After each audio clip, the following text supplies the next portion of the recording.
Hi friends, welcome back to my channel. இன்னைக்கு வீடியோல நம்ம கிச்சன் வேலைகளை ரொம்ப ஈஸியா எளிமையா முடிக்கக்கூடிய ஒரு சில டிப்ஸ் அண்ட் ட்ரிக்ஸ் தான் பார்க்க போறோம்.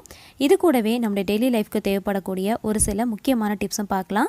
இது எல்லாத்தையுமே பார்க்கிறதுக்கு முன்னாடி நம்ம சேனலை சப்ஸ்கிரைப் பண்ணாம பார்த்துட்டு இருக்கீங்கன்னா மறக்காம சப்ஸ்கிரைப் பண்ணிக்கோங்க. கூடவே இருக்கிற பெல் பட்டனையும் கிளிக் பண்ணிக்கோங்க. அப்பதான் நம்ம சேனல்ல வரக்கூடிய அப்டேட்ஸ் எல்லாத்தையுமே நீங்க மிஸ் பண்ணாம பார்க்க முடியும். ஃபர்ஸ்ட் டிப் என்னன்னு பார்க்கலாம். நம்ம யூஸ் பண்ணுற ட்ரெஸ்ஸில் இந்த மாதிரி பபிள் கம் ஏதாவது ஒட்டிருச்சு அப்படின்னா நமக்கு எடுக்கிறது ரொம்ப சிரமமாக இருக்கும். ஸோ அந்த மாதிரி டைமில் இந்த டிப்ஸை ஃபாலோ பண்ணிக்கோங்க. ஒரு ஐஸ் க்யூப்ஸ் எடுத்துகிட்டு அது மேலே லைட்டாக ரப் பண்ணிங்க அப்படின்னா அந்த பபிள் கம் பார்த்திங்கன்னா நல்லா ரஃப்பான மாதிரி ஆகிடும். ஸோ நம்ம எடுக்கிறதுக்கும் ரொம்ப ஈஸியாக இருக்கும்.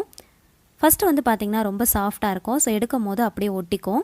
இந்த மாதிரி ஐஸ் க்யூப்ஸ் வச்சு நல்லா மேலே ரப் பண்ணோம் அப்படின்னா அது நல்லா ஹார்டாயிரும். நமக்கு ஈஸியாக ரிமூவ் பண்ணி எடுத்துடலாம். ஸோ இந்த மாதிரி ஈஸியான மெத்தடில் நீங்கள் ட்ரை பண்ணி பாருங்கள்.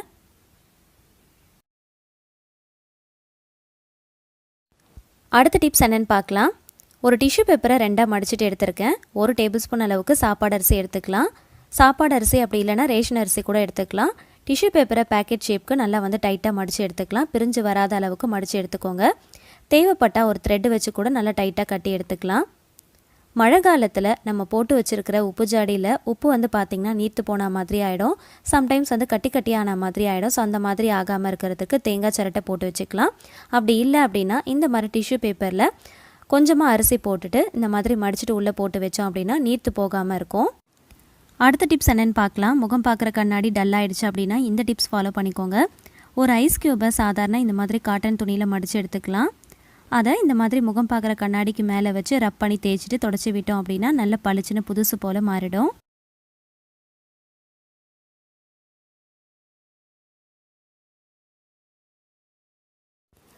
அடுத்த டிப்ஸ் என்னென்னு பார்க்கலாம். நம்ம யூஸ் பண்ணுற ஸ்பெக்ஸ் கூட பார்த்திங்கன்னா சம்டைம்ஸ் ரொம்ப டல்லாக இருக்கிற மாதிரி இருக்கும். சரியாக பிரைட்டாக தெரியாதது மாதிரி இருக்கும். ஸோ அந்த மாதிரி டைமில் கூட இந்த மாதிரி ஐஸ் க்யூபை ஒரு காட்டன் துணியில் வச்சு நல்லா ரப் பண்ணி தேய்ச்சிட்டு நல்லா தொடச்சிட்டு நீங்கள் யூஸ் பண்ணி பாருங்கள். நல்லா பிரைட்டாக இருக்கும்.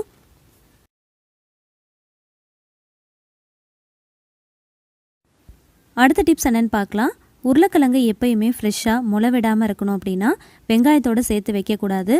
அதே போல் உருளைக்கிழங்குல இந்த மாதிரி பூண்டுடைய நடுப்பகுதியை அந்த ஸ்டெம் பகுதின்னு சொல்லுவாங்க, அதை இந்த மாதிரி மேலால் போட்டு வச்சிட்டோம் அப்படின்னா சீக்கிரமாக முளை விடாமல் ரொம்ப நாளைக்கு ஃப்ரெஷ்ஷாக அதே மாதிரி இருக்கும். ட்ரை பண்ணி பாருங்கள். அடுத்த டிப்ஸ் என்னென்னு பார்க்கலாம். ஒரு சின்ன பவுலில் 2 டேபிள் ஸ்பூன் அளவுக்கு வினிகர் எடுத்திருக்கேன். இது கூடவே ஒரு 1/4 டீஸ்பூன் அளவுக்கு மட்டும் சால்ட்டு சேர்த்து நல்லா மிக்ஸ் பண்ணி எடுத்துக்கலாம். இந்த சால்ட் வினிகரில் நல்லா கரையிற அளவுக்கு நல்லா மிக்ஸ் பண்ணி எடுத்துக்கோங்க. நம்ம வீட்டில் யூஸ் பண்ணுற பீங்கான் கப், அதாவது டீ கப் இருக்கு இல்லையா, அது கண்ணாடி கப், இதெல்லாம் பார்த்திங்கன்னா நாளாக ரொம்ப டல்லான மாதிரி ஆகிடும். நம்ம என்ன தான் வாஷ் பண்ணி வச்சாலும் அந்த டல்னஸ் இருந்துகிட்டே தான் இருக்கும். ஸோ வீக்லி ஒன்ஸ் இந்த டிப்ஸ் ஃபாலோ பண்ணிக்கிட்டிங்க அப்படின்னா எப்போயுமே புதுசு போல் நல்லா பளிச்சுன்னு மெயின்டைன் பண்ணிக்கலாம். நம்ம நார்மலாக லிக்விடில் வாஷ் பண்ணதுக்கப்புறமா இந்த மாதிரி வினிகரும் உப்பும் நல்லா மிக்ஸ் பண்ணிவிட்டு சாதாரணமாக ஸ்பாஞ்ச் வச்சு லைட்டாக தேய்ச்சி விட்டுட்டு நீங்கள் வாஷ் பண்ணி எடுத்தீங்க அப்படின்னா நல்ல பளிச்சுன்னு புதுசு போல் மெயின்டைன் பண்ணிக்கலாம். இதே மாதிரி பிளேட்டுக்கெல்லாம் கூட நீங்கள் வாஷ் பண்ணி எடுத்துக்கலாம். அந்த டல்னஸ் இருக்காது. வீக்லி ஒன்ஸ் இந்த மாதிரி வாஷ் பண்ணிட்டோம் அப்படின்னா நம்ம யூஸ் பண்ணுற பீங்கான் கப், கண்ணாடி கப்பு, பிளேட் எல்லாம் பார்த்திங்கன்னா நல்ல பளிச்சுன்னு புதுசு போல் மெயின்டைன் பண்ணிக்கலாம்.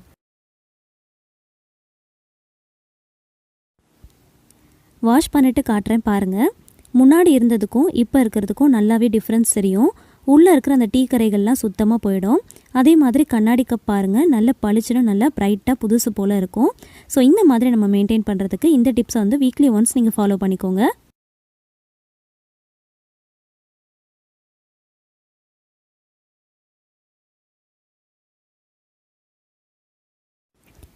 ஒரு பேனில் 2 டேபிள் ஸ்பூன் அளவுக்கு தேங்காய் எண்ணெய் ஆட் பண்ணிக்கலாம். ஆயில் நல்லா ஹீட் ஆனதுக்கப்புறமா கடுகு, உளுந்து, சீரகம், சோம்பு இது எல்லாமே சேர்த்து நல்லா பொரிய விட்டுக்கலாம். இது கூடவே ஒரு பச்சை மிளகாய் நறுக்கிட்டு சேர்த்துருக்கேன். கொஞ்சமாக கருவேப்பிலை இலைகள் சேர்த்து நல்லா தாளிப்பு போட்டுக்கோங்க. இது எல்லாமே நல்லா பொரிஞ்சதுக்கப்புறமா கோவக்காயை நல்லா நீல வாக்கில் கட் பண்ணி எடுத்துருக்கேன். அதையும் இது கூட சேர்த்துக்கலாம். நல்லா எண்ணெயில் ஃப்ரை பண்ணிக்கோங்க. பச்சை வாசனை போனதுக்கப்புறமா தேவையான அளவுக்கு உப்பு, மஞ்சள் தூள், மிளகாய் தூள், ஜீரகத்தூள், பெப்பர் தூள், கறி மசால் தூள் இது எல்லாமே சேர்த்துட்டு நல்லா ஒரு தடவை கலந்து விட்டுக்கலாம். இதில் வாட்டர்லாம் எதுவும் ஆட் பண்ண தேவையில்லை. நல்லா எண்ணெயிலே தான் நம்ம ஃப்ரை பண்ண போகிறோம். மூடி போட்டு ஃபுல் சிம் ஃப்ளேமில் வச்சு 10 நிமிஷத்துக்கு ஃப்ரை பண்ணிட்டீங்க அப்படின்னா ரொம்பவே டேஸ்டியான கோவக்காய் ஃப்ரை ரெடி ஆயிடுச்சு. தயிர் சாதத்துக்கு இது ரொம்பவே சூப்பரான ஒரு சைட் டிஷ்ஷாக இருக்கும். கண்டிப்பாக ட்ரை பண்ணி பாருங்கள். அடுத்த டிப்ஸ் என்னென்னு பார்க்கலாம். பிஸ்கெட்டை வந்து நம்ம பாக்கெட்லேருந்து ஓப்பன் பண்ணதுக்கப்புறமா பாக்ஸில் போட்டு ஸ்டோர் பண்ணாமல் மறந்துட்டு நம்ம சம்டைம்ஸ் வந்து பேக்கெட்டில் அப்படியே வச்சுருவோம். அந்த மாதிரி வச்சிட்டோம் அப்படின்னா காற்று படப்பட நமத்து போன மாதிரி ஆகிடும். ஸோ அந்த மாதிரி ஆகிடுச்சு அப்படின்னா சம்டைம்ஸ் வந்து நம்ம தூக்கி போட்டுருவோம். அந்த மாதிரி தூக்கி போடாமல் இந்த டிப்ஸை வந்து ஃபாலோ பண்ணிக்கோங்க. தோசை தவாவை வந்து லைட்டாக ஹீட் பண்ணிக்கோங்க. கை வச்சு பார்க்குறப்போ அந்த ஹீட் வந்து நமக்கு தெரியணும். இந்த மாதிரி பட்டர் பேப்பரை 2ஆக மடிச்சுட்டு ஃபஸ்ட்டு வந்து ஒரு பகுதியை மட்டும் இந்த மாதிரி தவா மேலே போட்டுட்டு நமத்து போன பிஸ்கெட்டை அதுக்கு மேலே அடுக்கி வச்சிடலாம். இன்னொரு பக்கத்தை இந்த மாதிரி க்ளோஸ் பண்ணிவிட்டு அதுக்கு மேலே ஒரு மூடி போட்டு க்ளோஸ் பண்ணிடலாம். ஒரு 2 நிமிஷத்துக்கு அப்படியே விட்டுடலாம். ஒரு 2 நிமிஷம் கழித்து நம்ம அகெயின் ஓப்பன் பண்ணிவிட்டு அந்த பிஸ்கெட்டை வந்து திருப்பி போட்டுக்கலாம். 2 நிமிஷத்தில் பார்த்திங்கன்னா பிஸ்கெட் வந்து நல்லா சூடாகிடும். கை வச்சு பார்க்குறப்போ அந்த சூடு நல்லா தெரியும். ஸோ திருப்பி போடும்போது பார்த்து திருப்பி போடுங்க. திருப்புறப்போ கொஞ்சம் சாஃப்டாக இருக்கிற மாதிரி தான் இருக்கும். அகெயின் வந்து இந்த சைடும் ஒரு 2 நிமிஷத்துக்கு நல்லா வந்து சூடாகணும். ஃபுல் சிம் ஃப்ளேமில் வச்சு தான் நீங்கள் இதை பண்ணணும். அகெயின் வந்து 3ஆவது தடவையும் இன்னொரு பக்கம் திருப்பி போடுறேன். இந்த மாதிரி 2 நிமிஷத்துக்கு ஒரு முறை திருப்பி திருப்பி போட்டு இந்த மாதிரி ஹீட் பண்ணிக்கோங்க. ஹீட் பண்ணதுக்கப்புறமா ஸ்டவ் ஆஃப் பண்ணிவிட்டு கொஞ்ச நேரம் அப்படியே விட்டுருங்க. கொஞ்ச நேரம் கழித்து ஆறுனதுக்கப்புறமா பிஸ்கெட் எடுத்து நீங்கள் உடச்சி பார்த்தீங்க அப்படின்னா பேக்கெட்டை வந்து நம்ம பிரிக்கிறப்போ எந்த அளவுக்கு கிறிஸ்பியாக இருந்ததோ அதே மாதிரி நல்ல கிறிஸ்பியாக இருக்கும். இந்த மாதிரி நம்ம ஹீட் பண்ணதுனால அந்த பிஸ்கெட்டோடைய கலரும் பார்த்திங்கன்னா கொஞ்சம் கூட சேஞ்ச் ஆகாமல் அதே மாதிரி தான் இருக்கும். இந்த சவுண்டை வந்து நான் உங்களுக்கு ரெக்கார்ட் பண்ணியிருக்கேன். அதை காட்டுறேன், நீங்களே பாருங்கள். ஃபஸ்ட்டு வந்து எந்த அளவுக்கு ரொம்ப நமத்து போன மாதிரி இருந்தது, இப்போ பாருங்கள் நல்லா கிறிஸ்பி ஆகிடுச்சு. அடுத்த டிப்ஸ் என்னென்னு பார்க்கலாம். பூரி பொரிச்சு எடுக்கிற அந்த கரண்டி உடஞ்சி போயிடுச்சு அப்படின்னா அதை தூக்கி போடாமல் அழகாக வந்து ஆர்கனைஸ் பண்ணுறதுக்கு நம்ம யூஸ் பண்ணிக்கலாம். நம்ம வீட்டில் யூஸ் பண்ணுற ஸ்பூன் கரண்டி எல்லாம் பார்த்திங்கன்னா ஆர்கனைஸ் பண்ணுறதுக்கு ஸ்டாண்ட் இல்லை வந்து ஸ்டாண்டில் வந்து இடம் பத்தலை அப்படின்னா இந்த மாதிரி பூரி பொரிச்சு எடுக்கிற அந்த கரண்டியில் உள்ளே வந்து ஹோல்ஸ் கொடுத்துருப்பாங்க இல்லையா, அந்த வளையத்துக்கு நடுவில் இந்த மாதிரி கரண்டி ஸ்பூன் எல்லாத்தையுமே நம்ம மாட்டி அழகாக ஆர்கனைஸ் பண்ணிக்கலாம். இது உடஞ்சி போயிடுச்சு அப்படின்னு சொல்லி நம்ம தூக்கி போட தேவையில்லை. இந்த மாதிரி ஆர்கனைசருக்கு நம்ம யூஸ் பண்ணிக்கலாம். இதுக்கெலாம் நம்ம ஸ்டாண்டெல்லாம் வாங்கணும் அப்படிங்கிற அவசியமே இல்லை. இது ஒரு இடத்துல மாட்டி வச்சிட்டோம் அப்படின்னா எல்லாமே வந்து ஒரே இடத்துல வச்சா மாதிரி இருக்கும். பார்க்குறதுக்கும் அழகாக இருக்கும். ட்ரை பண்ணி பாருங்கள். ஒரு பாத்திரத்தில் 4 கப் அளவுக்கு இட்லி அரிசி எடுத்திருக்கேன். இந்த இட்லி அரிசி கடையில் வாங்கின இட்லி அரிசி தான். எப்போவுமே இட்லி அரிசி வாங்கும் போது நல்ல உருளையாக குண்டு குண்டுன்னு இருக்கிற மாதிரி நல்லா பார்த்து வாங்கிக்கோங்க. சில அரிசி பார்த்திங்கன்னா நீளமாக இருக்கிற மாதிரி இருக்கும். நல்ல உருளையான அரிசியாக பார்த்து வாங்கிக்கோங்க. இதில் 1 டீஸ்பூன் அளவுக்கு வெந்தயம் சேர்த்து நல்லா ஒரு தடவை மிக்ஸ் பண்ணி விட்டுக்கலாம். எந்த கப்பில் அரிசி எடுக்கிறோமோ அதே கப்பில் 1 கப் அளவுக்கு உளுந்து எடுத்துக்கலாம். 4 கப் அரிசிக்கு 1 கப் உளுந்து எடுத்தோம் அப்படின்னா கரெக்டாக இருக்கும். உளுந்தும் வந்து வாங்கும் போது நல்லா உபரி உளுந்து அப்படின்னு சொல்லி கேட்டு வாங்கிக்கோங்க. இப்போ இது ரெண்டுத்தையுமே நல்லா வாஷ் பண்ணிவிட்டு ஊற வச்சுக்கலாம். எப்பயுமே ஊற வச்சுட்டு அதுக்கப்புறம் வாஷ் பண்ணுறதை விட ஃபஸ்ட்டே வந்து நல்லா வாஷ் பண்ணிவிட்டு அதுக்கப்புறம் ஊற வச்சோம் அப்படின்னா அந்த உளுந்து அரிசியுடைய வாசனை நமக்கு வராது. சில டைம் வந்து பார்த்திங்கன்னா அந்த ஸ்மெல் வந்து நமக்கு வரும். ஸோ அந்த மாதிரி வராமல் இருக்கிறதுக்கு ஒரு 5லேருந்து 6 டைம் கிட்ட நல்லா வாஷ் பண்ணிவிட்டு நல்ல தண்ணியில் நம்ம ஊற வச்சு எடுத்துக்கலாம். இப்போ மூடி போட்டுடலாம். அரிசியை மட்டும் நம்ம வெளியில் வைக்க போகிறோம். உளுந்தை மட்டும் நம்ம ஃப்ரிட்ஜுக்குள்ளே வச்சு நம்ம ஊற வைக்க போகிறோம். எதுக்கு அப்படிங்கிறத நான் உங்களுக்கு சொல்கிறேன். இப்போ இதை ஃப்ரிட்ஜில் வச்சிடலாம். அரிசியும் உளுந்தும் கண்டிப்பாக 8 மணி நேரமாவது ஊறணும். ஒரு பாத்திரத்தில் 1/2 கப் அளவுக்கு ஜவ்வரிசி எடுத்து ஊற வச்சு எடுத்துக்கலாம். எந்த கப்பில் நம்ம அரிசி உளுந்து எடுக்கிறோமோ அதே கப்பில் 1/2 கப் அளவுக்கு ஜவ்வரிசி எடுத்து ஊற வச்சு எடுத்துக்கலாம். இப்போ 8 மணி நேரம் ஆயிடுச்சு. ஃப்ரிட்ஜில் இருந்து நம்ம உளுந்தை வெளியில் எடுத்து பார்க்கலாம். உளுந்து வந்து நல்லா ஊறி இந்த மாதிரி நல்லா உப்பி வரணும். அப்போ தான் வந்து கரெக்டான பதத்துக்கு நம்மளால் அரைச்சி எடுக்க முடியும். உளுந்து வந்து அரைக்கும் போது இந்த தண்ணியையே கொஞ்சம் கொஞ்சமாக சேர்த்து அரைச்சி எடுத்துக்கலாம். ஒரேடியாக சேர்த்துறாமல் கொஞ்சம் கொஞ்சமாக தண்ணியை சேர்த்து அரைங்க. அப்போ தான் வந்து மாவு நல்லா கட்டியாக வரும். இல்லைனா வந்து ரொம்ப தண்ணியாயிரும். அதே மாதிரி ஓரளவுக்கு அரைஞ்சி வரும்போது ஒரு 3 ஐஸ் க்யூப்ஸ் மட்டும் நம்ம சேர்த்துக்கலாம். இது எதுக்காக சேர்க்குறோம் அப்படின்னா கிரைண்டர் வந்து சூடாகாமல் அவாய்ட் பண்ணுறதுக்காக தான். கிரைண்டர் வந்து சூடாயிருச்சு அப்படின்னா மாவு வந்து சரியாக உபரியாக வராது. ஸோ அதனால் நம்ம ஐஸ் க்யூப் வந்து சேர்த்து அரைக்கும் போது கிரைண்டர் வந்து சூடாகாமல் இருக்கும். அதே சமயத்தில் மாவு வந்து நல்லா உபரியாக வரும். இப்போ மாவு பாருங்கள் நல்லா வெண்ணெய் போல் திரண்டு வந்திருக்கு. இதுதான் வந்து சரியான பதம். எப்பயுமே உளுந்தை வந்து ஊற வைக்கும் போது ஃப்ரிட்ஜில் வச்சு ஊற வச்சிங்க அப்படின்னா இந்த மாதிரி மாவு வந்து நல்லா உபரியாக வரும். அதே சமயத்தில் நம்ம வந்து அதில் நல்ல தண்ணி சேர்த்து தான் ஊற வச்சுருந்தோம். அந்த தண்ணியை வந்து நம்ம கொஞ்சம் கொஞ்சமாக சேர்த்து அரைக்கும் போது நல்லா உபரியாக வரும். நடுவில் வந்து ஐஸ் க்யூப்ஸை நம்ம சேர்த்துருக்கோம். நம்ம மாவு வந்து கரெக்டான பதத்துக்கு தான் அரைச்சிருக்கோமான்னு செக் பண்ணுறதுக்கு கொஞ்சமாக எடுத்து தண்ணியில் போட்டு பார்த்தோம் அப்படின்னா இந்த மாதிரி நல்லா மிதந்து வரும். நல்லா வெண்ணெய் போல் திரண்டு வரும். இப்போது உளுந்து ஆட்டினதுக்கப்புறமா நம்ம அரிசி அரைக்க போகிறோம். அரிசி அரைக்கிறதுக்கு முன்னாடி கிரைண்டரில் ஃபஸ்ட்டு கொஞ்சமாக தண்ணி ஊற்றிட்டு அதுக்கப்புறம் அரிசி போட்டிங்க அப்படின்னா வெளியில் வந்து தெரிக்காமல் இருக்கும். இதுவும் ஒரு சின்ன டிப்ஸ் தான், ஃபாலோ பண்ணிக்கோங்க. அரிசி வந்து ஓரளவுக்கு அரைஞ்சி வரும்போது நம்ம ஊற வச்சுருந்த ஜவ்வரிசியும் சேர்த்துக்கலாம். மாவு வந்து ரொம்ப நைஸாக அரைச்சிடக்கூடாது. ஓரளவுக்கு ரவை பதத்துக்கு நல்லா கொரப்பாக அரைச்சி எடுத்துக்கோங்க. அப்போ தான் வந்து கரெக்டாக இருக்கும்.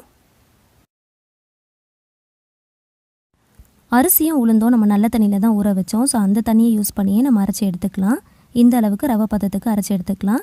இப்போ அரிசி மாவும் உளுந்து மாவும் அரைச்சதுக்கப்புறமா ஒரு பாத்திரத்தில் சேர்த்துட்டு இந்த மாதிரி நல்லா கை வச்சு நல்லா அடித்து கிளறி விடணும்.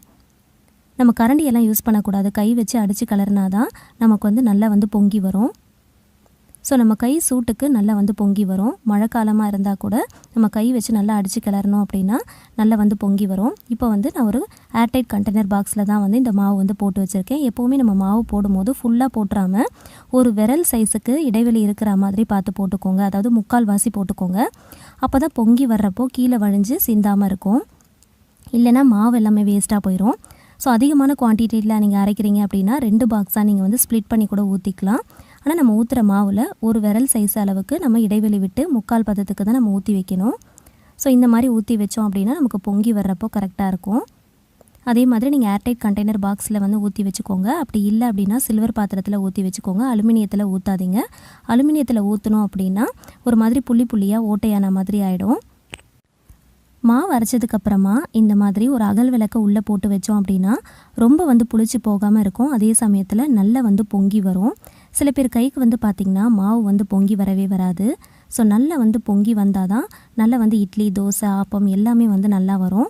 ஸோ அதனால் ஒரு அகல் விளக்க உள்ளே போட்டுட்டு நம்ம மூடி வச்சோம் அப்படின்னா ரொம்ப புளிச்சு போகாது. அதே சமயத்தில் மாவு வந்து நல்லா பொங்கி வரும். மழை காலமாக இருந்தால் கூட இந்த டிப்ஸை நீங்கள் ஃபாலோ பண்ணிக்கோங்க. ரொம்ப சூப்பராக ஒர்க் அவுட் ஆகும். இப்போ மாவு பாருங்கள் கொஞ்சம் கூட கீழே வழிஞ்சு விழவே இல்லை. அந்த மூடியிலே தான் ஒட்டியிருக்கு. ஸோ எப்போவுமே நம்ம எடுக்கிற அந்த மாவு பார்த்திங்கன்னா நம்ம எடுக்கிற அந்த பாத்திரத்தில் 3/4 பதத்துக்கு நீங்கள் வரா மாதிரி ஊற்றிக்கோங்க. இப்போ அகல் விளக்க வெளியில் எடுத்துகிட்டு ஒரு கரண்டி வச்சு நல்லா கிளறி விட்டுக்கலாம். நீங்கள் நல்லா அடித்து கிளறணும். சில பேர் பார்த்திங்கன்னா மாவு ஆட்டினதுக்கப்புறமா அதை மூடி வைக்கிறதுக்கு முன்னாடி ஒரு வெத்தலையை போட்டு வைப்பாங்க. இந்த மாதிரி ஒரு அகல் விளக்க போட்டு வச்சு பாருங்கள். மாவு வந்து ரொம்ப புளிச்சு போகாது. அதே சமயத்தில் நல்லா பொங்கி வரும். இட்லி, தோசை, ஆப்பம் எல்லாமே வந்து ரொம்ப சூப்பராக வரும். இந்த மூடியில் இருக்கிறதையும் நல்லா வலிச்சு விட்டுட்டு நல்லா வந்து அடித்து எடுத்துக்கலாம். மாவு ஆட்டினதுக்கப்புறமா நம்ம வெளியில் தான் வைக்கணும். ஃப்ரிட்ஜில் வைக்கக்கூடாது. 8 மணி நேரமாவது ஆகணும். அப்போ தான் வந்து நல்லா வந்து பொங்கி வரும். நல்லா பொங்கி வந்தால் தான் இட்லி, தோசை, ஆப்பம் எல்லாமே வந்து நல்லா வரும். இப்போது இதை வந்து நல்லா வலிச்சு விட்டு நல்லா கிளறி எடுத்துக்கலாம்.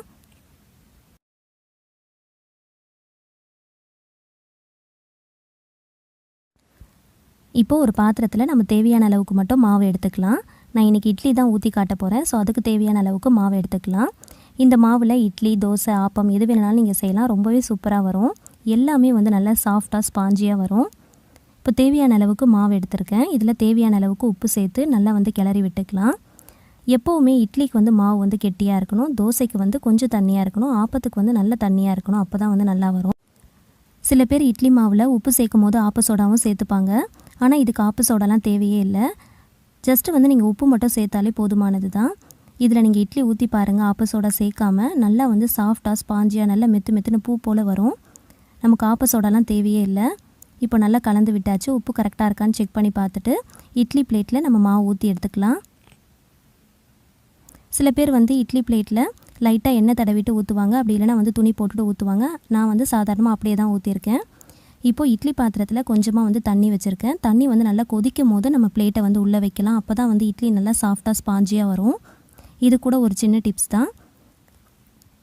10 நிமிஷம் நம்ம வந்து ஸ்டீம் பண்ணியாச்சு. இட்லி பாருங்கள் ரொம்ப சாஃப்டாக வந்திருக்கு. இப்போ லைட்டாக வந்து தண்ணி தெளிச்சிட்டு அப்படியே ஒரு 5 நிமிஷத்துக்கு அப்படியே விட்டுறலாம்.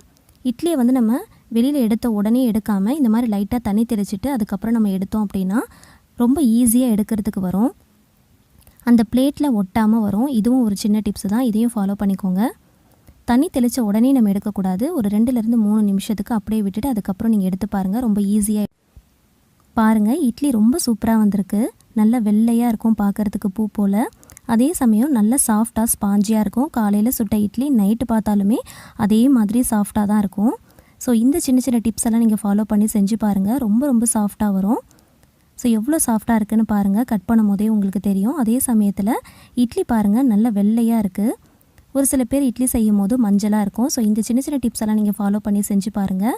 நல்ல வெள்ளையாக இருக்கும், அதே சமயத்தில் சாஃப்ட் அண்ட் ஸ்பாஞ்சியாக இருக்கும். ரொம்ப சூப்பராக செஞ்சு எடுத்துடலாம். ஸோ இந்த வீடியோவில் நான் சொல்லியிருக்கிறேன் இந்த சின்ன சின்ன டிப்ஸ் எல்லாமே நீங்கள் ஃபாலோ பண்ணி செஞ்சு பாருங்கள். ரொம்பவே சூப்பராக நல்ல பூ போல் சாஃப்டான இட்லியை நீங்கள் ஈஸியாக செஞ்சு எடுத்துடலாம். பிகினர்ஸ்க்கு இந்த டிப்ஸ் ரொம்ப ரொம்ப யூஸ்ஃபுல்லாக இருக்கும்னு நினைக்கிறேன். இப்போ இருக்கிற ஜென்ரேஷனில் ஆணாக இருக்கட்டும் பெண்ணாக இருக்கட்டும் எல்லாருமே சந்திக்கக்கூடிய ஒரு முக்கியமான பிரச்சனைன்னு பார்த்திங்கன்னா இளநரை. சின்ன வயசுலேயே முடியெல்லாம் வெள்ளையாகிறது. இதுக்காக கண்ட க்ரீம் எல்லாம் வாங்கி யூஸ் பண்ணுவாங்க, ஹேர் டைலாம் கூட யூஸ் பண்ணுவாங்க. இந்த மாதிரி யூஸ் பண்ணுறதுனால நிறைய சைட் எஃபெக்ட்ஸ் வரும். சில பேருக்கு வந்து பார்த்திங்கன்னா அது ஒத்துக்காமல் முகமெல்லாம் கூட வீங்கி போயிடும். ஸோ அந்த மாதிரி நம்ம யூஸ் பண்ணாமல் வீட்டில் இருக்கிற சிம்பிளான பொருட்களை நம்ம யூஸ் பண்ணி இளநரையை எப்படி வந்து சரி பண்ணலாம் அப்படிங்கிறத பார்க்கலாம். இதுக்கு நிரந்தரமான தீர்வு எப்படி அப்படிங்கிறதையும் பார்க்கலாம். இது ஒரு பாத்திரத்தில் டீ குடிக்கிற டம்ளரில் 1 டம்ளர் அளவுக்கு மட்டும் கரெக்டாக தண்ணி எடுத்துக்கோங்க. சாதாரணமாக சின்ன டம்ளராக இருந்தாலே கரெக்டாக இருக்கும். இப்போ இதில் ஒரு 1/4 டீஸ்பூன் அளவுக்கு சால்ட்டு சேர்த்துக்கலாம். ரொம்ப சேர்க்க தேவையில்லை, 1/4 டீஸ்பூன் அளவுக்கு சேர்த்தாலே கரெக்டாக இருக்கும். நீங்கள் எடுக்கிற டீஸ்பூனில் 4 டீஸ்பூன் அளவுக்கு டீ தூள் சேர்த்துக்கலாம். எந்த டீ தூள் வேணுனாலும் நீங்கள் சேர்த்துக்கலாம். இப்போது இதை நல்லா வந்து பாயில் பண்ணிக்கலாம். நல்லா வந்து ஒரு கொதி வர அந்த டைமில் ஒரு கைப்பிடி அளவுக்கு கருவேப்பிலை சேர்த்துக்கலாம். பச்சை கருவேப்பிலையாக இருந்தாலும் பரவாயில்ல, இல்லை காஞ்ச கருவேப்பிலையாக இருந்தாலும் பரவாயில்ல, ஒரு கைப்பிடி அளவுக்கு சேர்த்துக்கோங்க. நல்லா மிக்ஸ் பண்ணி விட்டுட்டே இருக்கணும். நல்லா கொதிக்கணும். நம்ம சேர்த்துருக்கிற அந்த 1 டம்ளர் தண்ணி பார்த்திங்கன்னா கரெக்டாக 1/2 டம்ளர் ஆகிற அளவுக்கு நல்லா வந்து கொதிக்க விட்டுக்கோங்க. அப்போ தான் நம்ம சேர்த்துருக்கிற எல்லா பொருட்களுடைய அந்த எசன்ஸும் நல்லா இறங்கும். நல்லா வந்து எஃபெக்டிவாக இருக்கும், நல்ல ரிசல்ட்டு கிடைக்கும். இதை நல்லா கொதித்து வரணும். நடுவில் வந்து ஸ்பூன் வச்சு நல்லா வந்து கலந்து விட்டுக்கலாம். இது நல்லா கொதிச்சு வந்ததுக்கப்புறமா ஸ்டவ் ஆஃப் பண்ணிவிட்டு ஒரு 1/2 அன் ஹவருக்கு அப்படியே விட்டுடலாம். இப்போது 1/2 அன் ஹவர் ஆயிடுச்சு. இப்போ பார்த்திங்கன்னா 1 டம்ளர் தண்ணி இருந்தது, அது வந்து 1/2 டம்ளர் ஆயிடுச்சு. இப்போது நம்ம ஒரு பவுலில் இதை ஃபில்டர் பண்ணி எடுத்துக்கலாம்.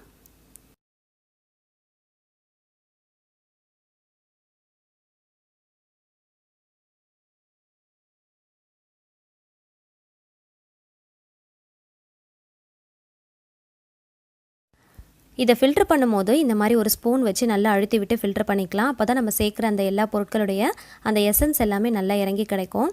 ரொம்ப ரொம்ப சூப்பரான நல்ல எஃபெக்டிவான ஒரு ரெமெடி தாங்க இது. கண்டிப்பாக ட்ரை பண்ணி பாருங்கள், நல்ல ரிசல்ட் கிடைக்கும். இதை எப்படி அப்ளை பண்ணலாம் அப்படிங்கிறத சொல்கிறேன். இதை அப்ளை பண்ணுறப்போ உங்களுடைய ஹேரில் ஆயில் இல்லாத மாதிரி பார்த்துக்கோங்க. நீங்கள் ஹேர் வாஷ் பண்ணுறீங்க இல்லையா, அந்த டே நீங்கள் யூஸ் பண்ணலாம். நைட்டு நீங்கள் படுக்க போகிறதுக்கு முன்னாடி உங்களுடைய தலைமுடியில் அந்த வேரில் படுற அளவுக்கு அப்ளை பண்ணி நல்லா வந்து லைட்டாக மசாஜ் பண்ணிக்கோங்க.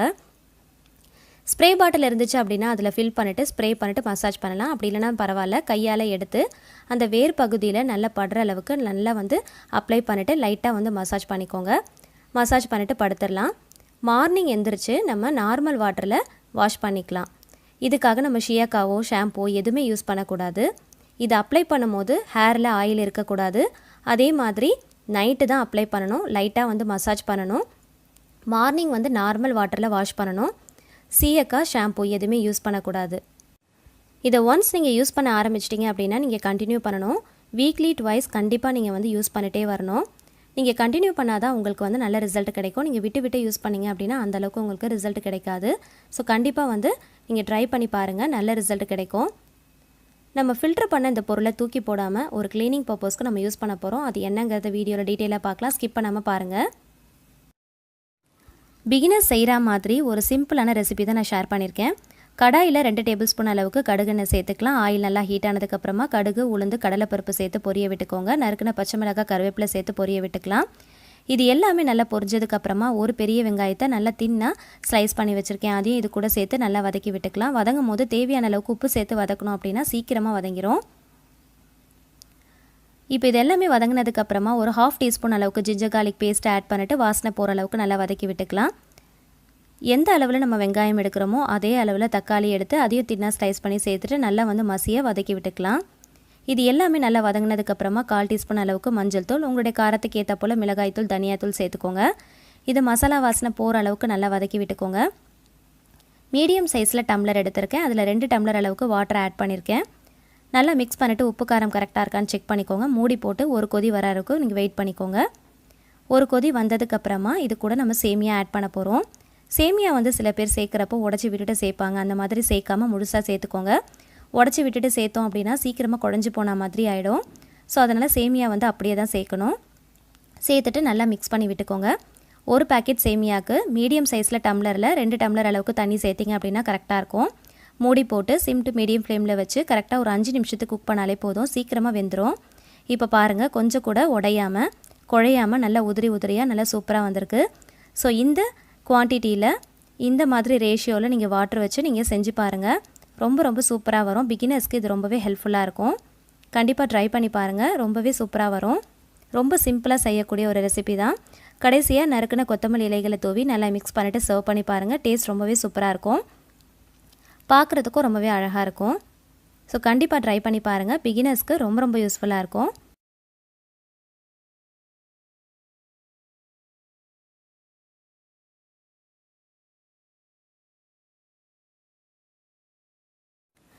அடுத்த டிப்ஸ் என்னென்னு பார்க்கலாம். ஒரு நெட்டட் கிளாத் தான் எடுத்திருக்கேன். நம்ம ஃபில்டர் பண்ண அந்த டீ தூள் கருவேப்பிலை இது கூட சேர்த்துட்டு ஒரு மூட்டை மாதிரி கட்டி எடுத்துக்கலாம்.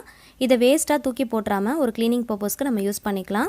ரொம்ப ரொம்ப எஃபெக்டிவாக இருக்கும். கண்டிப்பாக ட்ரை பண்ணி பாருங்கள். எப்போல்லாம் வந்து இந்த நீங்கள் ரெடி பண்ணி செய்கிறீங்களோ அப்போல்லாம் வந்து இதை க்ளீனிங் பர்பஸ்க்கு நம்ம யூஸ் பண்ணிக்கலாம். ரப்பர் பேண்ட் போட்டு நல்லா வந்து டைட்டாக கட்டி எடுத்துக்கலாம். பாத்திரம்லாம் கழுவி முடிச்சதுக்கப்புறமா சிங்கை வந்து வாஷ் பண்ணிவிடுவோம். அதுக்கப்புறமா இதை வச்சு நல்லா வந்து ரப் பண்ணி தேய்ச்சி விட்டுட்டு நீங்கள் வாஷ் பண்ணி பாருங்கள். சிங்க் வந்து நல்லா புதுசு போல் நல்லா பளபளப்பாக இருக்கும். உப்பு கரைகள்லாம் இருந்துச்சு அப்படின்னா இது வந்து நல்லா எடுத்து கொடுக்கும். சில நேரம் பார்த்திங்கன்னா நம்ம சோப்லாம் யூஸ் பண்ணியிருக்கிறதுனால திட்டாக இருக்கும். ஸோ அது எல்லாமே வந்து நல்லா க்ளீன் பண்ணி கொடுக்கும். நல்லா வந்து பாலிஷாக நல்லா புதுசு போல் இருக்கும். கண்டிப்பாக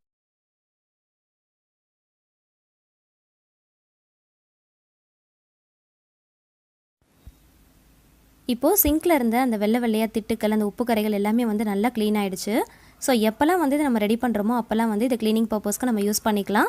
இது மட்டும் இல்லைங்க, நிறைய வந்து க்ளீனிங் பர்பஸ்க்கு நம்ம யூஸ் பண்ணலாம். இப்போ வந்து கவுண்டர் டாப்பை தான் நான் க்ளீன் பண்ண போகிறேன். இந்த ஆயில் பிசுபிசுப்பு தன்மைகள்லாம் இருந்துச்சு அப்படின்னா அது எல்லாமே வந்து நல்லா க்ளீன் பண்ணி கொடுக்கும். இதுக்காக நம்ம சோப் வாட்டர்லாம் எதுவுமே வந்து யூஸ் பண்ணணும் அப்படிங்கிற அவசியமே இல்லை. இதை வச்சு நல்லா வந்து தேய்ச்சி விட்டுருங்க. இதுக்காக வந்து நம்ம தண்ணியெல்லாம் கூட யூஸ் பண்ணணும் அப்படிங்கிறது அவசியமே இல்லை. இதை வந்து தேய்ச்சிட்டு அதுக்கப்புறமா ஒரு காட்டன் கிளாத் வச்சு நீங்கள் தொடச்சி பாருங்கள். கவுண்டர் டாப் வந்து நல்லா வந்து க்ளீன் ஆகிடும். நல்லா வந்து பாலிஷாக நல்லா புதுசு போல் இருக்கும். அடுத்ததாக பார்த்தீங்கன்னா கேஸ் ஸ்டவ் தான் நம்ம க்ளீன் பண்ண போகிறோம். கேஸ் ஸ்டவ்வில் பார்த்தீங்கன்னா நிறைய வந்து ஆயிலெலாம் படிஞ்சிருக்கு. நிறைய பிசுபிசுப்பு தன்மை நிறைய இருக்குது. ஸோ அதை தான் நம்ம க்ளீன் பண்ண போகிறோம். இதை வச்சு நல்லா வந்து லைட்டாக தேய்ச்சி விட்டுக்கலாம். எந்த சோப் வாட்டரும் நம்ம யூஸ் பண்ண போகிறதில்ல. லைட்டாக இதை வச்சு மட்டும் நம்ம நல்லா தேய்ச்சி விட்டுக்கலாம். எந்த இடத்துலலாம் வந்து ஆயில் பிசுபிசுப்பு அந்த கரைகள்லாம் இருக்கோ அந்த இடத்துல நல்லா வந்து ரப் பண்ணி தேய்ச்சி விட்டுக்கலாம். தேய்ச்சி விட்டுட்டு சாதாரணமாக வந்து நம்ம தொடச்சி எடுத்தாலே போதும். நல்லா வந்து கேஸ் அடுப்பு நல்லா புதுசு போல் பளபள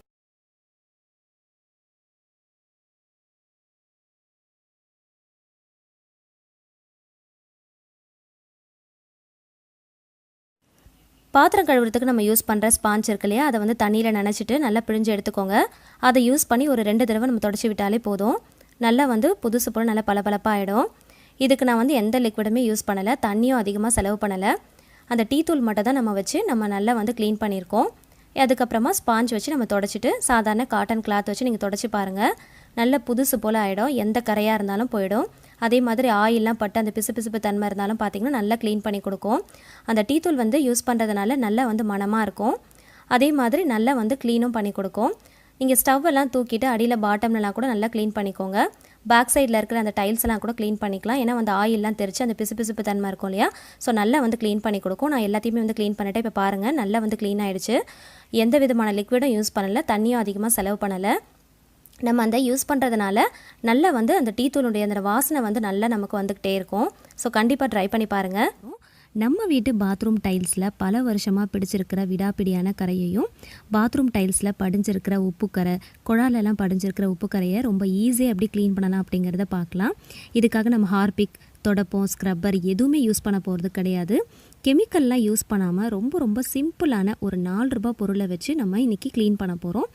ஸோ இது எப்படி அப்படிங்கிறத நான் வீடியோவில் நான் ஷேர் பண்ணியிருக்கேன். ரொம்ப ஸ்மார்ட்டாக க்ளீன் பண்ண போகிறோம். கையே வலிக்காமல், கஷ்டப்படாமல், அதே மாதிரி நம்ம க்ளீன் பண்ணுற பொருட்கள் கையில் படாமல் ரொம்ப ஈஸியாக எப்படி க்ளீன் பண்ணலாம் அப்படிங்கிறத வீடியோவில் நான் டிப்ஸாக ஷேர் பண்ணியிருக்கேன். ஸோ ஒரு பவுல் எடுத்துக்கலாம். இதில் 1 டேபிள் ஸ்பூன் அளவுக்கு பேக்கிங் சோடா ஆட் பண்ணியிருக்கேன். 2 லெமனை வந்து கட் பண்ணி வச்சுருக்கேன். அதாவது வேணான்னு சொல்லி நம்ம தூக்கி போடக்கூடிய அந்த ஸ்டேஜில் இருக்கிற லெமனாக பார்த்து நம்ம எடுத்துக்கலாம். இதை வந்து க்ளீனிங் பர்பஸ்க்காக நம்ம யூஸ் பண்ணிக்கலாம். இதை வந்து நல்லா பிழிஞ்சு விட்டுக்கோங்க. இதை வந்து பேக்கிங் சோடாவோடு நம்ம சேர்க்குறப்போ நல்லா பொங்கி வர ஆரம்பிக்கும். 2 லெமன் எடுத்தீங்க அப்படின்னா கரெக்டாக இருக்கும். இந்த தோலை வந்து தூக்கி போட்டுறாமல் ஃப்ரிட்ஜில் வந்து ஸ்டோர் பண்ணி வச்சுக்கோங்க. வேறு ஏதாவது க்ளீனிங் பர்பஸ்க்கு நமக்கு யூஸ் ஆகும்.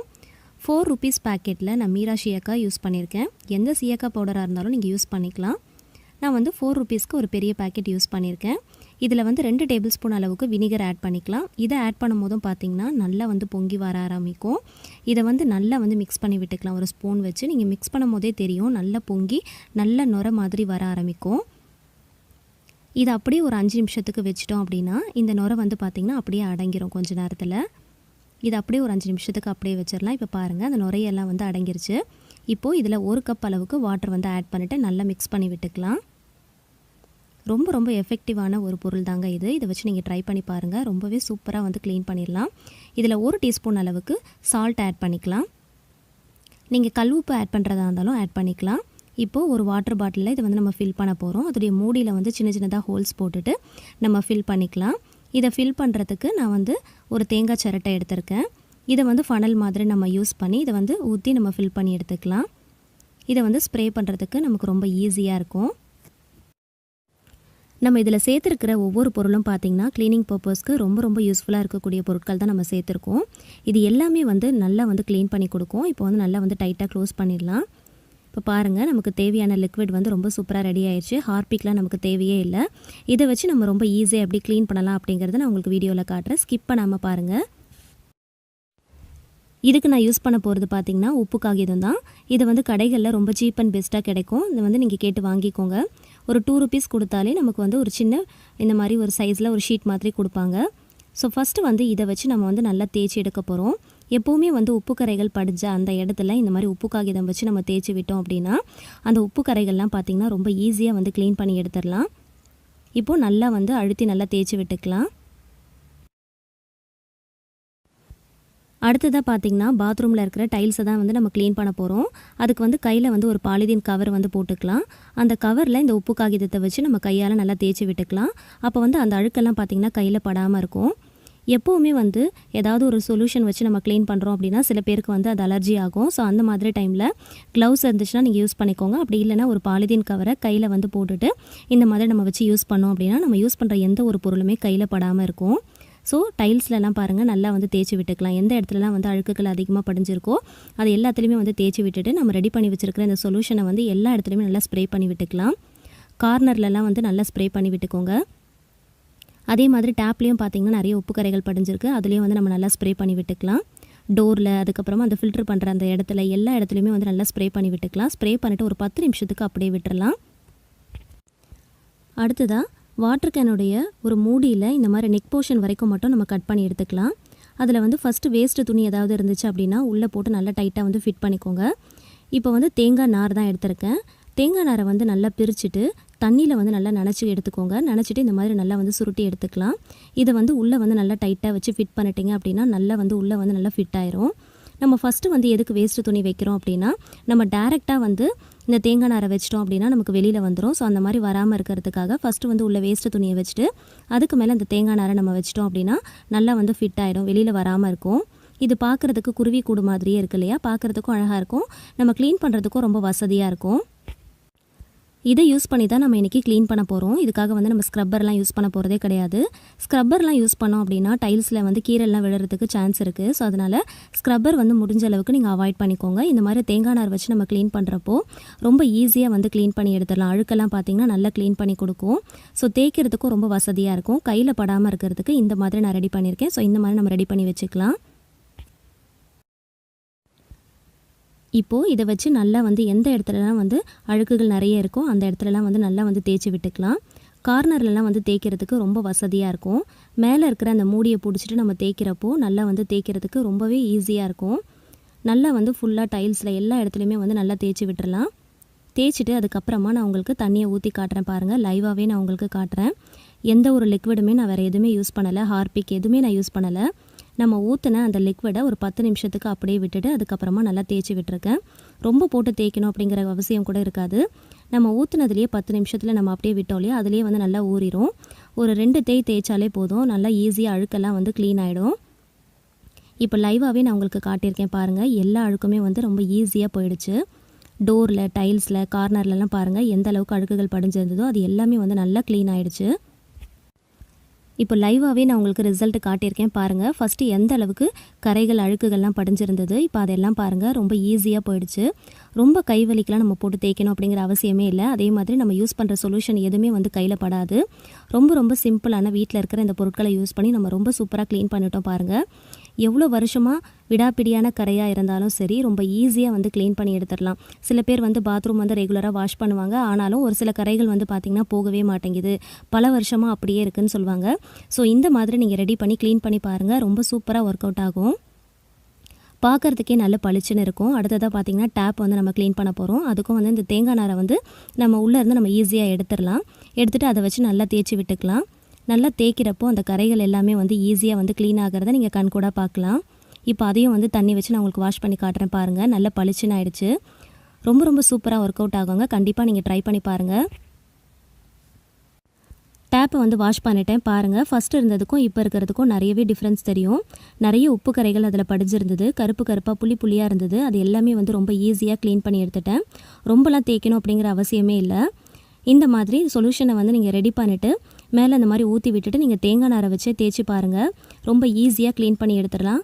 வீக்லி ஒன்ஸ் நீங்கள் இந்த மாதிரி க்ளீன் பண்ணி வச்சிட்டிங்க அப்படின்னா உங்கள் பாத்ரூம் எப்போவுமே பளிச்சுன்னு புதுசு போல் நீங்கள் மெயின்டைன் பண்ணிக்கலாம். மோஸ்ட்லி நிறைய பேர் பாத்ரூம் க்ளீன் பண்ணுறதுக்கு ஹார்பிக் தான் யூஸ் பண்ணுவாங்க. முடிஞ்ச அளவுக்கு கெமிக்கல் யூஸ் பண்ணுறதை அவாய்ட் பண்ணிக்கோங்க, அது நல்லதே கிடையாது.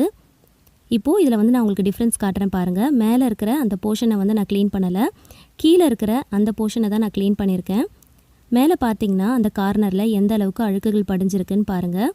இப்போது கீழே இருக்கிற இந்த போர்ஷனில் பார்த்தீங்கன்னா அந்த கரைகள் எல்லாமே சுத்தமாக இல்லவே இல்லை, நல்லா க்ளீன் பண்ணியாச்சு. ஸோ இந்த மாதிரி நீங்கள் ரெடி பண்ணி க்ளீன் பண்ணி பாருங்கள். இதுதான் வந்து ஓவரால் வியூ, நீங்கள் பார்த்தாலே தெரியும். ஸோ நல்லா வந்து பளிச்சுன்னு நல்லா புதுசு போல் ஆயிடுச்சு. வீக்லி ஒன்ஸ் இந்த மாதிரி நம்ம க்ளீன் பண்ணி வச்சிட்டோம் அப்படின்னா ரொம்ப ஈஸியாக க்ளீன் பண்ணிடலாம். நம்மளோட வேலையும் மிச்சம். பாத்ரூமும் பார்த்திங்கன்னா நல்லா பளிச்சுன்னு புதுசு போல் நல்லா மெயின்டைன் பண்ணி அதிகமாக காசு கொடுத்து கெமிக்கல் மிக்ஸ் பண்ண எந்த ஒரு சொல்யூஷனையும் வாங்கி ஹெல்த்தை ஸ்பாயில் பண்ணிக்காமல் ₹4 பொருளை வச்சு ரொம்ப ரொம்ப ஈஸியான மெத்தடில் வீட்லேயே நம்ம ஒரு சொல்யூஷன் ரெடி பண்ணி ரொம்ப ஈஸியான மெத்தடில் நம்ம க்ளீன் பண்ணியிருக்கோம். பாத்ரூமை பாருங்கள் நல்லா பளிச்சுன்னு ஆயிடுச்சு. நம்மளோட வேலையும் ரொம்ப ஈஸியாக முடிஞ்சிடும். கை வலிக்காமல் கஷ்டப்படாமல் ரொம்ப ஈஸியாக முடிச்சிடலாம். ஸோ இதே மெத்தடில் நீங்களும் ட்ரை பண்ணி பார்த்துட்டு மறக்காமல் கமெண்ட்டில் சொல்லுங்கள். க்ளீன் பண்ணுறதுக்கு முன்னாடி இருந்த பாத்ரூமையும் க்ளீன் பண்ணதுக்கு அப்புறமா இருக்கிற பாத்ரூமுடைய ஃபோட்டோயும் நான் உங்களுக்கு அட்டாச் பண்ணியிருக்கேன். உங்களுக்கே பார்த்தாலே டிஃப்ரென்ஸ் தெரியும்.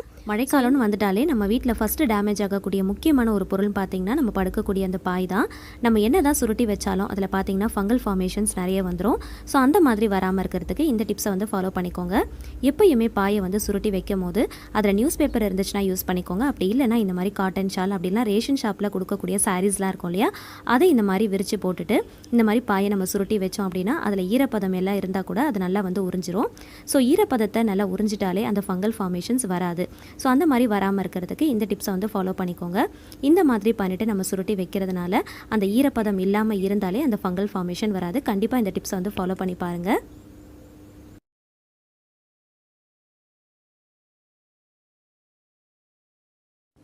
அடுத்த டிப்ஸ் என்னென்னு பார்க்கலாம். என்னதான் மழைக்காலமாக இருந்தாலும் அப்பப்போ வெயிலும் நம்ம கெட்டி பார்க்கும். அந்த மாதிரி வெயில் வர டைமில் நம்ம அதிகமாக சிரமப்படக்கூடிய முக்கியமான விஷயம் என்னென்னு பார்த்தீங்கன்னா துணி காய போடுறது தான். வெயில் சரியாக வராததுனால துணியெல்லாம் காய போடாமல் மொத்தமாக சேர்ந்து போயிடும்.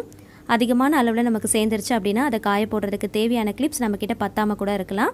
ஸோ கிளிப்ஸ் பத்தலை அப்படின்னா அந்த டைமில் இந்த டிப்ஸை வந்து நீங்கள் டக்குன்னு யூஸ் பண்ணிக்கலாம். ஸோ இதுக்காக கிளிப்ஸ் பத்தலை அப்படின்னு துணியெல்லாம் காய போடாமல் நம்ம அப்படியே வைக்கணும் அப்படிங்கிற அவசியமே இல்லை. நம்ம வீட்டில் நம்ம ஹேருக்கு யூஸ் பண்ணக்கூடிய கிளிப்ஸை யூஸ் பண்ணி தான் இன்றைக்கி துணி காய போட போகிறோம். ஸோ அது எப்படிங்கிறத நான் உங்களுக்கு வீடியோவில் காட்டுறேன், ஸ்கிப் பண்ணாமல் பாருங்கள். நம்ம தலைக்கு யூஸ் பண்ணக்கூடிய டச் கிளிப், கிளச் கிளிப், அதுக்கப்புறம் பூ குத்துறதுக்கு நம்ம யூஸ் பண்ணுற ஸ்லைடு பின், சேஃப்டி பின் இதெல்லாம் யூஸ் பண்ணி தான் நம்ம இன்றைக்கி துணி காய போட போகிறோம். ஸோ இது எல்லாமே பார்த்திங்கன்னா நல்லா வந்து டைட்டாக ஃபிட்டிங்காக இருக்கும். துணி வந்து பறந்து போகாமல் கீழே விழுகாமல் இருக்கிறதுக்கு இது ரொம்பவே ஹெல்ப்ஃபுல்லாக இருக்கும். துணி காய வைக்கிறதுக்கு கிளிப்ஸ் இல்லை அப்படின்னா அந்த டைமில் இந்த கிளிப்ஸ் எல்லாத்தையுமே நீங்கள் யூஸ் பண்ணிக்கோங்க. கண்டிப்பாக எல்லார் வீட்லேயுமே இது நம்ம அதிகமான அளவில் வச்சுருப்போம். அதை இந்த மாதிரி டைமில் நம்ம யூஸ் பண்ணிக்கலாம். மழை காலத்தில் நமக்கு வெயில் வரதே பெரிய விஷயமா இருக்கும். அந்த வெயில் வந்துச்சு அப்படின்னா நம்மளோட வேலைகள் வந்து எப்படிலாம் முடிக்கலாம் அப்படிங்கிறத தான் நம்ம பார்ப்போம். ஸோ அந்த மாதிரி டைமில் இந்த சின்ன சின்ன டிப்ஸ்லாம் கண்டிப்பாக உங்களுக்கு ரொம்பவே யூஸ்ஃபுல்லாக இருக்கும். சேஃப்டி பின் நீங்கள் யூஸ் பண்ணுறீங்க அப்படின்னா 2 துணியையும், அதாவது 2 பக்க துணியையும் சேர்த்து இந்த மாதிரி பின் பண்ணிக்கோங்க. கார்னரில் பின் பண்ணோம் அப்படின்னா பறந்து போகாமல் கீழே விழுகாமல் இருக்கிறதுக்கு ரொம்பவே ஹெல்ப்ஃபுல்லாக இருக்கும். ஸோ இந்த மாதிரி ஹேருக்கு யூஸ் பண்ணக்கூடிய எல்லா கிளிப்ஸுமே நம்ம யூஸ் பண்ணி அழகாக வந்து துணியெல்லாம் காய போட்டுக்கலாம். இதுக்காக துணி காய போடுற கிளிப் இல்லை அப்படின்னு சொல்லிட்டு நம்ம யோசிக்க வேண்டிய அவசியமே இல்லை. அதுக்காக நம்ம துணியெல்லாம் காய போடாமல் அப்படியே வச்சிட்டோம் அப்படின்னா அது வந்து ஒரு மாதிரி ஸ்மெல் வர ஆரம்பிச்சிடும். ஸோ இந்த மாதிரி டைமில் இந்த டிப்ஸ் வந்து நீங்கள் ஃபாலோ பண்ணிக்கோங்க. ரொம்ப ரொம்ப ஹெல்ப்ஃபுல்லாக இருந்துச்சு. கண்டிப்பாக ட்ரை பண்ணி பாருங்கள்.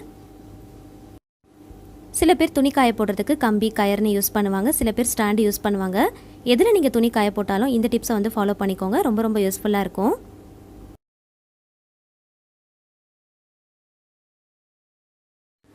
அடுத்த டிப்ஸ் என்னென்னு பார்க்கலாம். மழைக்காலத்தில் நம்மளால் துவைச்சி காய வைக்க முடியாதது என்னென்னு பார்த்தீங்கன்னா இந்த டோர் மேட்டு தான். அது கனமாக இருக்கிறதுனால அவ்வளோ சீக்கிரமாக நமக்கு காஞ்சி வராது. ஸோ வெயில் வந்தால் தான் அதை காய வைக்கிறதுக்கு நமக்கு சரியாக இருக்கும். ஸோ அந்த டைமில் இந்த டிப்ஸை வந்து நீங்கள் ஃபாலோ பண்ணிக்கலாம். டோர் மேட்டை யூஸ் பண்ணுறதுக்கு முன்னாடி அடியில் ஒரு ரஃப் பேப்பர் அப்படி இல்லைன்னா நியூஸ் பேப்பர் ஏதாவது போட்டுக்கலாம். போட்டுட்டு அதுக்கு மேலே நம்ம டோர் மேட்டை போட்டுட்டு யூஸ் பண்ணோம் அப்படின்னா அந்த ஈரப்பதம் எல்லாத்தையுமே அடியில் இருக்கிற அந்த நியூஸ் பேப்பர் ரஃப் பேப்பர் வந்து நல்லா உறிஞ்சிடும். ஸோ டோர் மேட் வந்து சீக்கிரமாக ஈரமாகாமல் இருக்கிறதுக்கு இது ரொம்பவே ஹெல்ப்ஃபுல்லாக இருக்கும். ஸோ மழைக்காலத்தில் ரொம்ப சொதன்னு ஆயிடுச்சு அப்படின்னா அதை காய வைக்கிறது நமக்கு ரொம்ப கஷ்டமான விஷயமா இருக்கும். ஸோ அந்த மாதிரி டைமில் இந்த மாதிரி நம்ம பேப்பர்ஸ் போட்டுட்டு நம்ம யூஸ் பண்ணோம் அப்படின்னா ஈரம் இல்லாமல் இருக்கிறதுக்கு ரொம்பவே ஹெல்ப்ஃபுல்லாக இருக்கும். கண்டிப்பாக ட்ரை பண்ணி பாருங்கள்.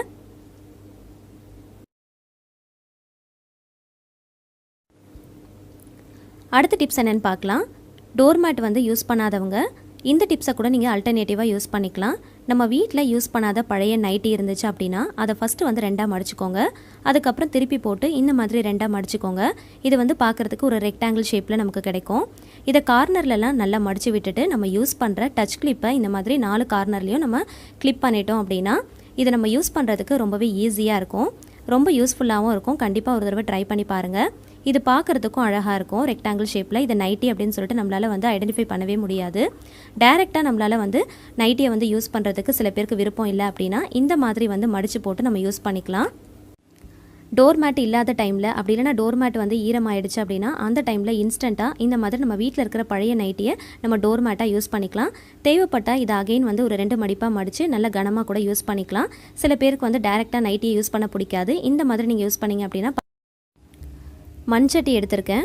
அதில் முளைக்கீரையை ஒரு 3 கைப்பிடி அளவுக்கு மட்டும் சேர்த்துக்கலாம். இதில் ஒரு 2 தக்காளியை கட் பண்ணிவிட்டு சேர்த்துருக்கேன்.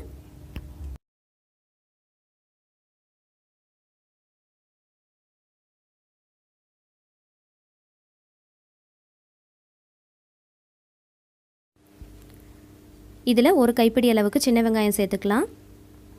ஒரு கொத்து கருவேப்பிலை, ஒரு துண்டு புளி, நறுக்கின கொத்தமல்லி இலைகள் சேர்த்துக்கலாம். உங்களோட காரத்துக்கு ஏற்றாப்புல பச்சை மிளகாய் சேர்த்துக்கோங்க. நான் ஒரு மிளகாய் தான் சேர்த்துருக்கேன். இந்த கீரை வந்து மூழ்கிற அளவுக்கு மட்டும் கொஞ்சமாக தண்ணி சேர்த்துக்கலாம்.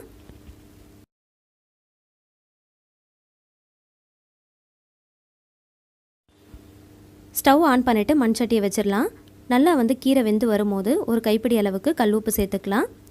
1/4 டீஸ்பூன் அளவுக்கு மஞ்சள் தூள் சேர்த்து நல்லா வந்து மிக்ஸ் பண்ணி விட்டுக்கலாம். உப்பு வந்து பார்த்து சேர்த்துக்கோங்க. இதை நல்லா வந்து கலந்து விட்டுக்கலாம். கீரை வந்து மூடி வைக்காதீங்க, அப்படியே வச்சுக்கோங்க. இது வந்து நல்லா வந்து வெந்து வரணும். இப்போ எல்லாமே வந்து நல்லா மசிய வெந்து வந்துருச்சு. இப்போ இதை நல்லா ஆற வச்சு எடுத்துக்கலாம். ஆறுனதுக்கப்புறமா பருப்பு கடையிற இந்த மண் சட்டியில் நம்ம சேர்த்துக்கலாம்.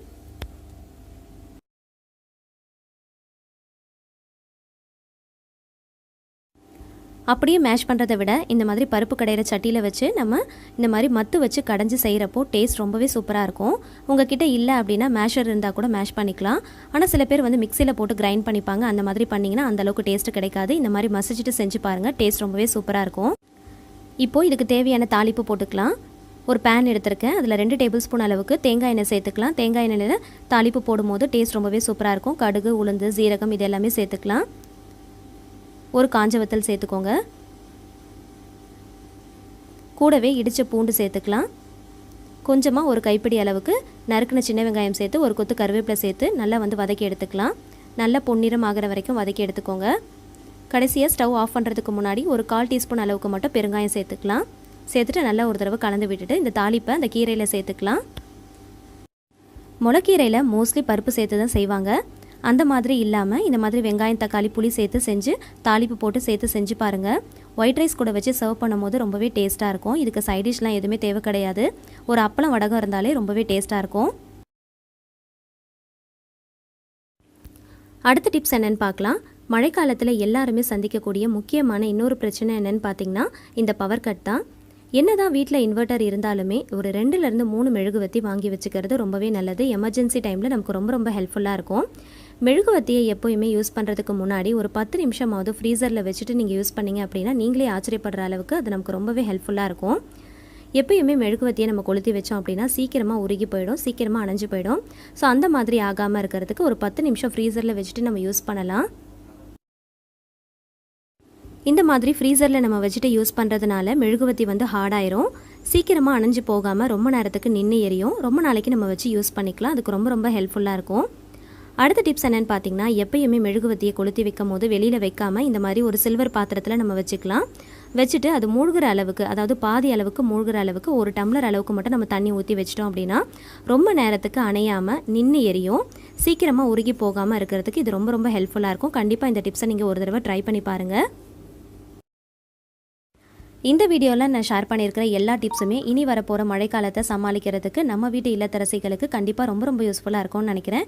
வீடியோ பிடிச்சிருந்துச்சுன்னா மறக்காமல் லைக் பண்ணுங்கள், உங்களோட ஃப்ரெண்ட்ஸ் அண்ட் ஃபேமிலிஸ் கூட ஷேர் பண்ணிக்கோங்க. கண்டிப்பாக நீங்களும் ட்ரை பண்ணி பார்த்துட்டு மறக்காமல் கமெண்ட்டில் சொல்லுங்கள்.